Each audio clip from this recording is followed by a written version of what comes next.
You're watching World Insight, and I'm Tian Wei. I am now standing in the city of St. Petersburg in Russia. The St. Petersburg International Economic Forum just to wrap up.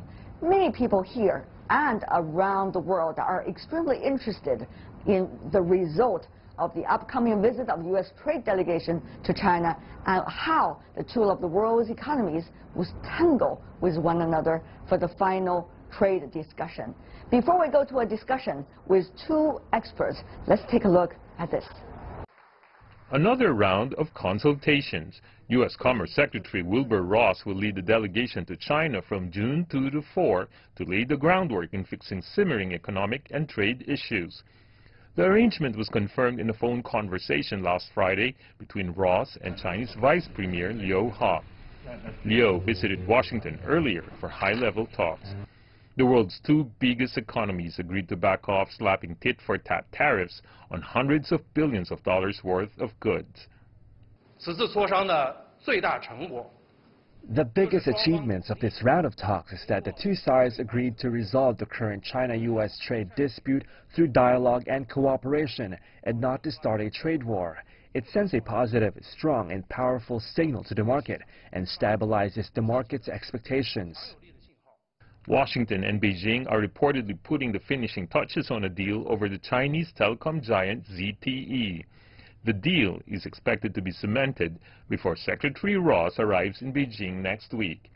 It would lift the ban that's keeping the firm from buying American parts. In exchange, China will import more agricultural products from the U.S. and ease tariffs.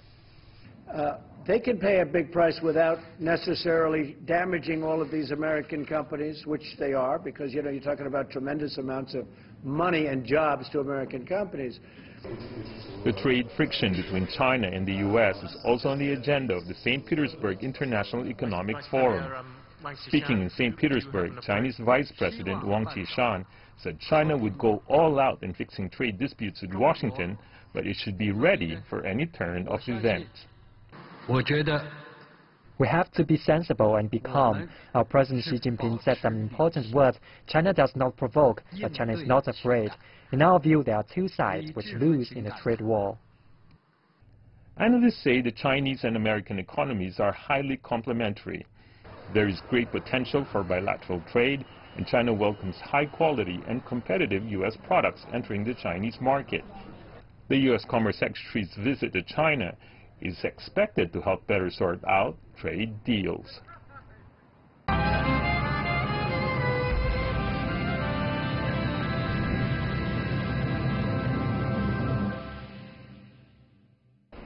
Andy, James, welcome to CGTN.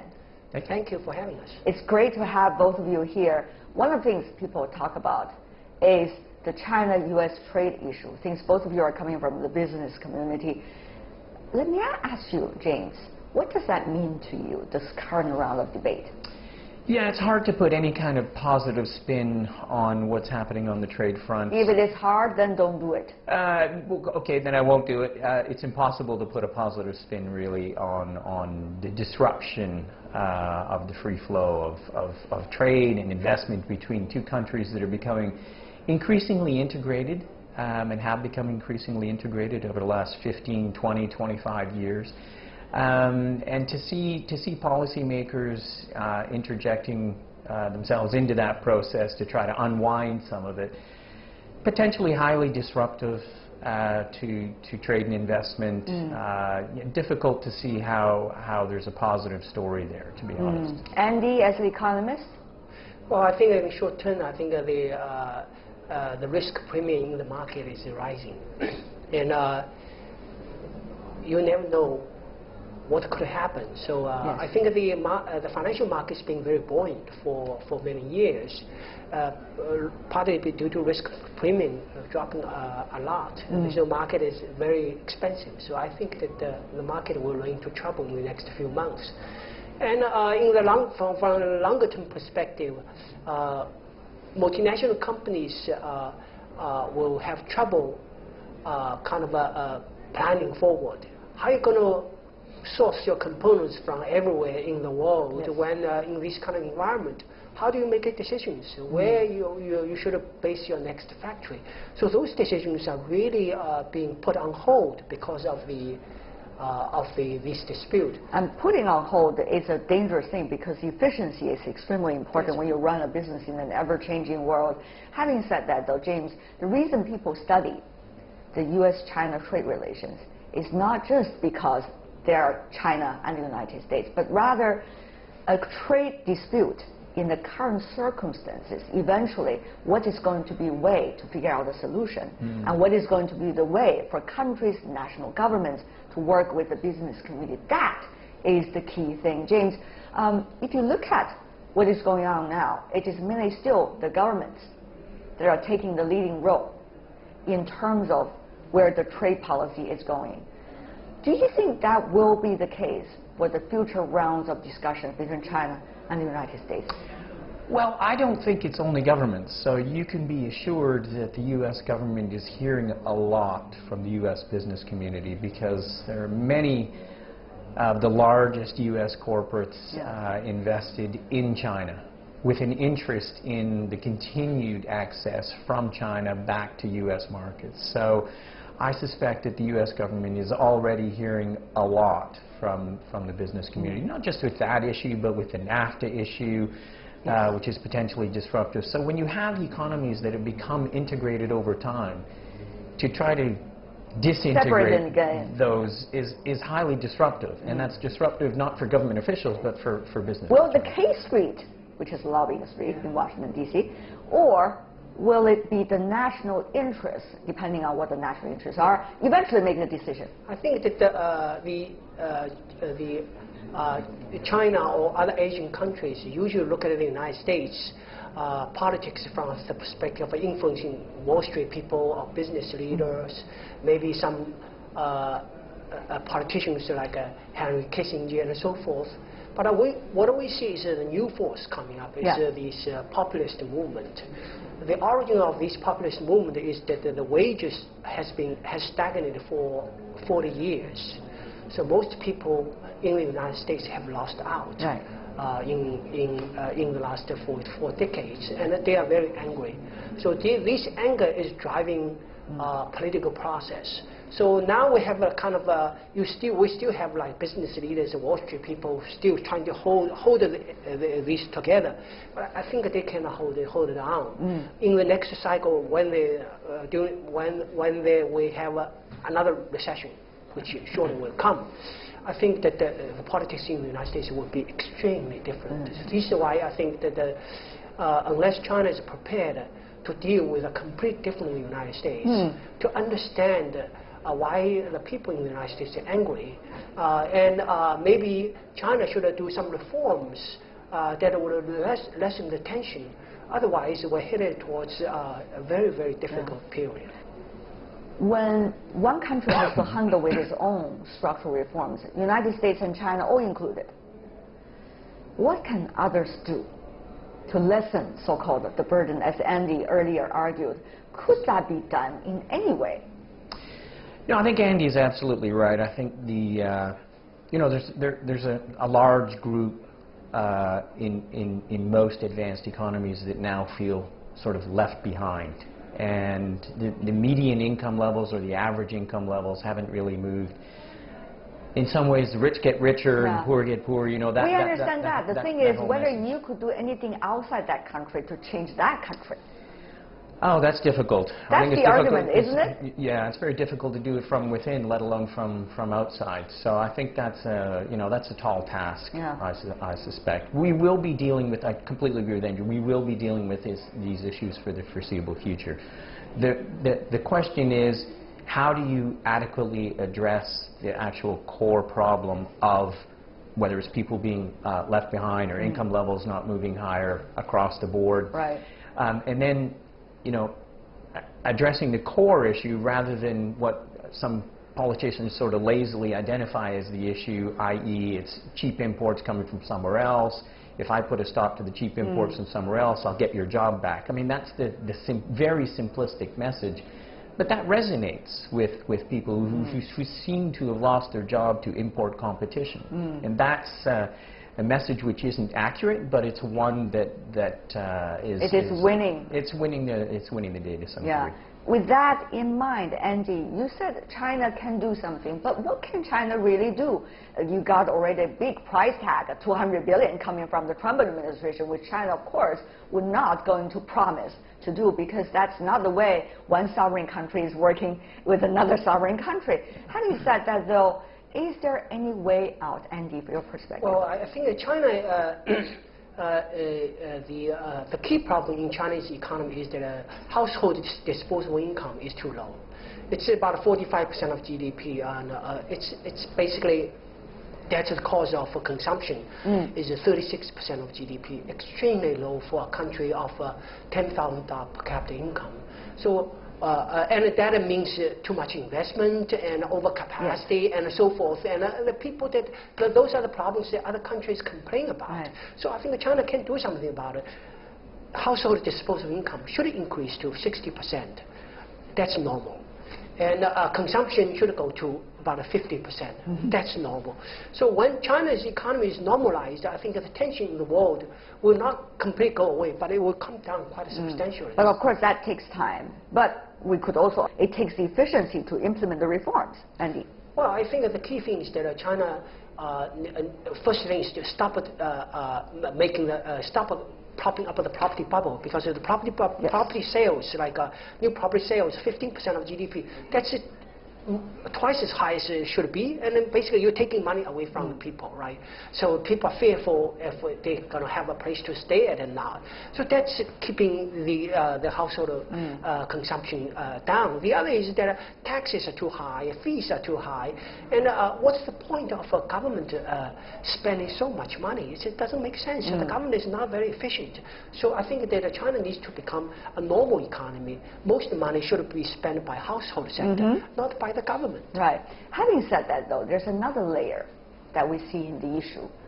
While the United States and China are in their intense trade discussions, there's another layer about how emerging economies are going to assume a fair position of the world in proportion to their contribution to the global economy. Here, I want to go to James. I have to say, rating companies have been under controversy over the past years when emerging economies and their business are prospering.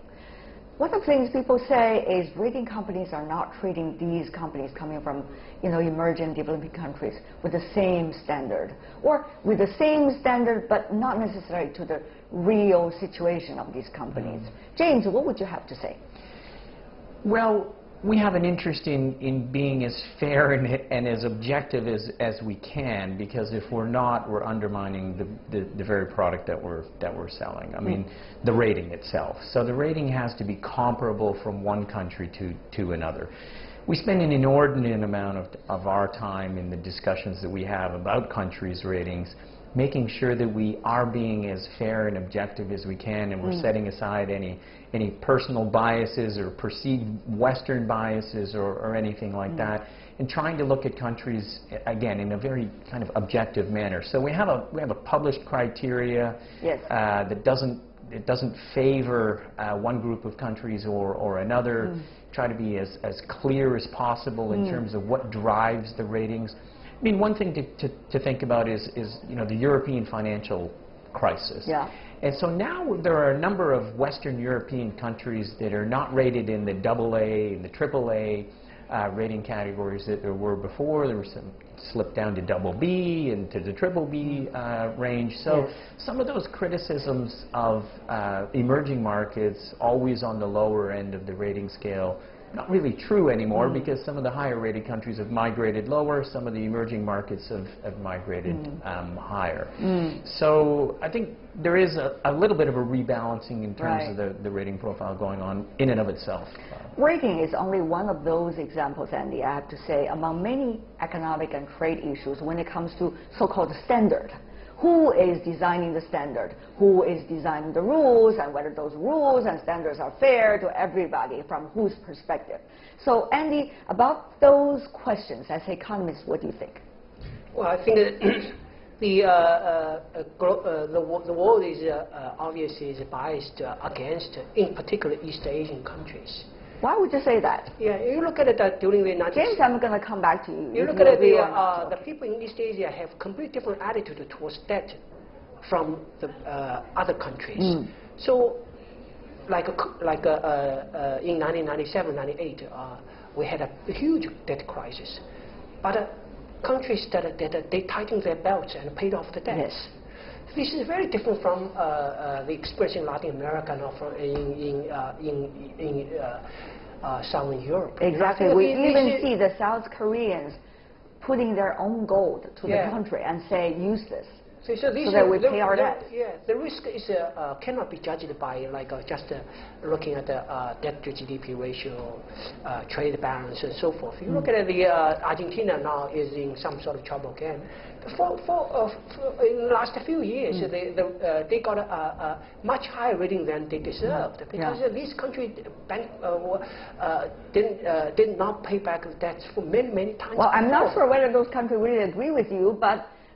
Andy, the question is, what exactly are you arguing about? Should we change the rules? For example, should James change the rules because of his East Asian countries and East Asian companies? I think that you look at the country's historical record is very important. You know, if a country has always paid off its debt, foreign debt, they deserve to have a AAA rating. Look at the United States now.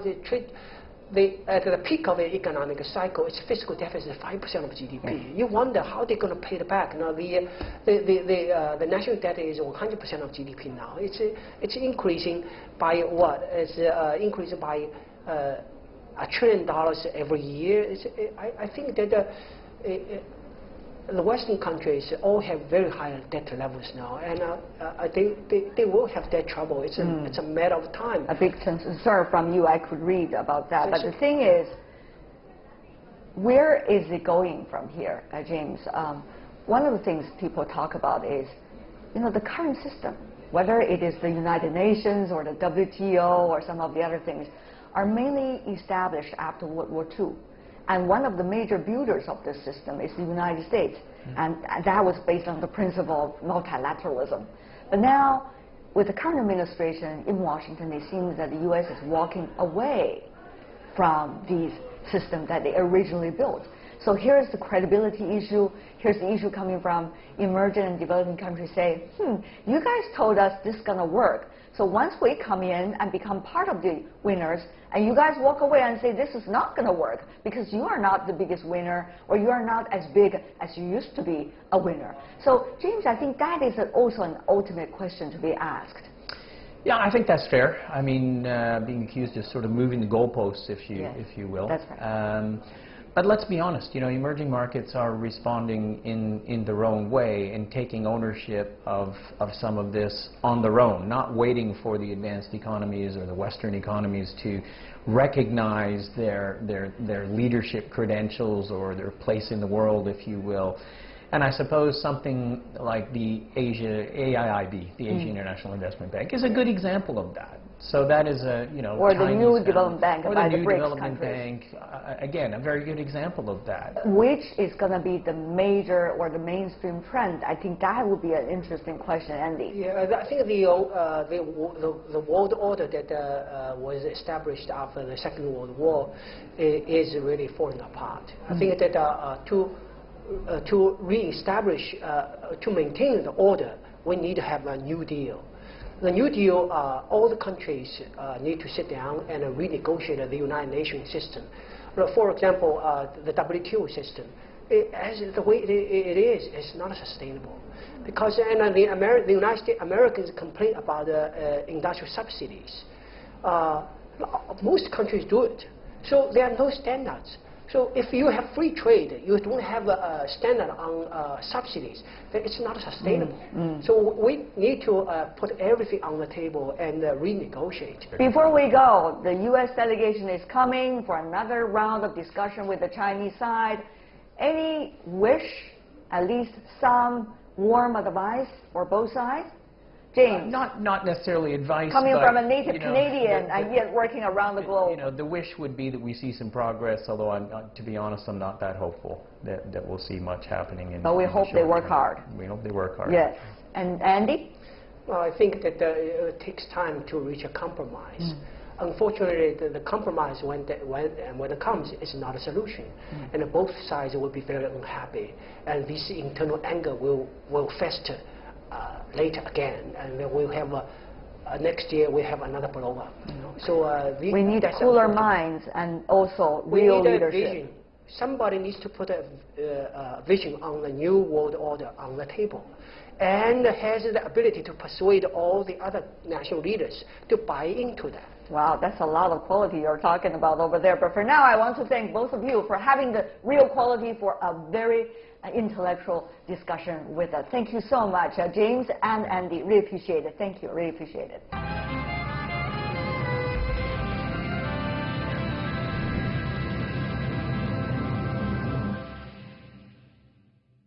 A conversation on the sideline of the St. Petersburg International Economic Forum about U.S.-China trade dispute.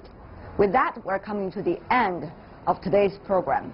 On behalf of my team here in St. Petersburg and back in Beijing, thank you so much for being with us, and bye for now.